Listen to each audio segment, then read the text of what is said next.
The first impression was, a bit hardcore Chabad. We were a bit intimidated, to be honest. But as time went by, we fell in love. So when I moved to Dagan, I didn't know really anyone. I remember we were unpacking, and Kiki showed up with like cookies or something, really.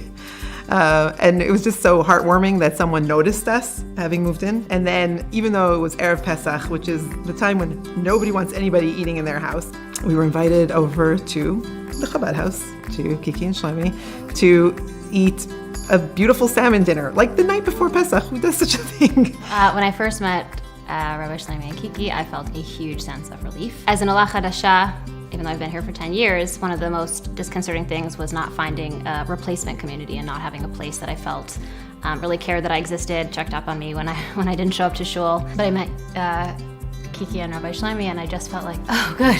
Like, okay, great. Like, someone's gonna take care of this. And the way that they described building a community and really wanting to create something like that, I was like, I'm in. Like, where do I sign up? How do I participate? And unfortunately, 10 days after moving here, my father passed away. And I don't know what I would have done if it wasn't for Rabbi Shloime showing up that first night and really just talking through with me both the process of mourning, what to expect over the next 7 days, but also beginning that healing process with me in the in-depth conversation that we had for several hours that night. And I'm forever indebted with a depth of gratitude that I can't even really explain. Chabad for me is Shabbat. When Shloime is not here for Shabbat,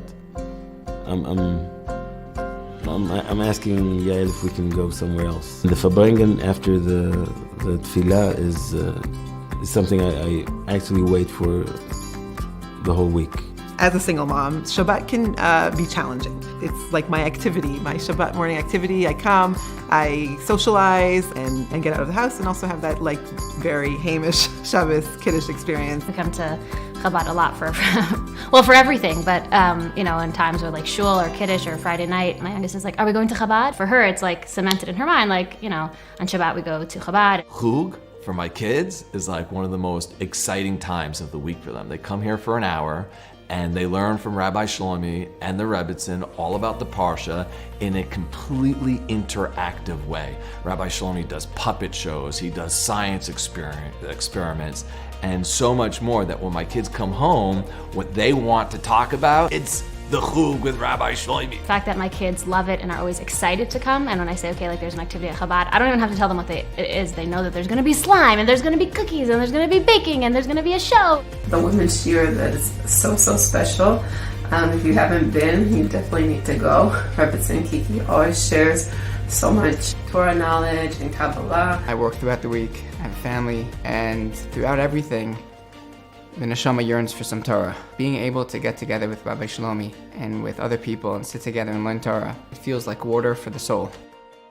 My chevra have the privilege of coming to learn with Rabbi Shloime, and the women in our community also have the privilege of learning with Rebbetzin Kiki. People used to view certain elements of Chabad as it's for those that need, those that need a Shabbos candle so that they know that they're to light candles. The Rebbe loved the word inreach as opposed to outreach, is that's really what's going on. It's people realizing that even though, yes, I grew up, so to speak, from whatever that means, the spark I receive from the Rebbe through the Newmans is something that is not a luxury, it's a must.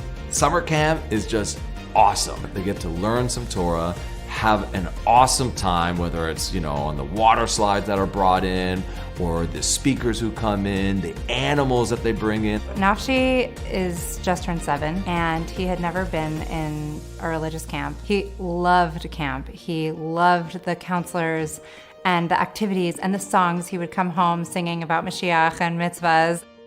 I think Chabad makes this place a community, and as opposed to just a town that we live in. Whether people daven here or not, Chabad enriches our lives. Whether it's getting a Seder plate from them on Pesach, whether during quarantine, getting a package of things for the kids to do. These small things enrich all of our lives. I've seen through my interactions with Rav Shloime is there are some real needs here. I've seen it particularly with Rav Shloime's activities with teenagers in particular. He's been very sensitive to pick up cues whether it's a child that doesn't have a father to help him put on tefillin for the first time, and just, I guess, those willingness to look and to see what really is, but then not only that, but to take action.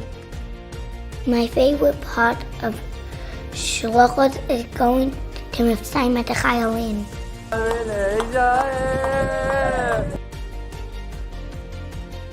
On a tachlis level, the next shlav, the next level, the next stage of where I would dream and hope and daven that the Chabad English Speakers Department goes to, it needs its own building. It needs mamish, a binyan, a migdash me'at, because if, like they say, if you build it, they will come. Look what's already been coming without even having an actual building. The future of Chabad is going to cater to every niche of the Efrat community. The youth with holiday programs, chugim, summer camp, cater to the teens with a lounge, cater to the teens with teen programs, teen events. Looking to the future, Shloime and I are so excited to be able to begin thinking towards a center where we could expand and continue all our activities in a much larger way. A space where people of all ages know that they're welcome, whether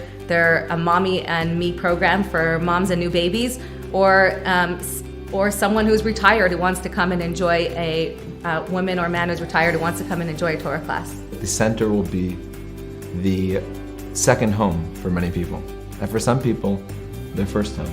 Yeah, I'm just full of gratitude for Chabad being part of our lives. What can I say other than thank you, Rabbi Shloime, thank you, Rebbetzin Kiki, for being here, and thank you for Chabad for making this all possible. I do definitely benefit from being part of the community, so I think that just knowing that somebody was going to create that structure and help give people a place to connect with each other, and investing in Chabad is investing in that community.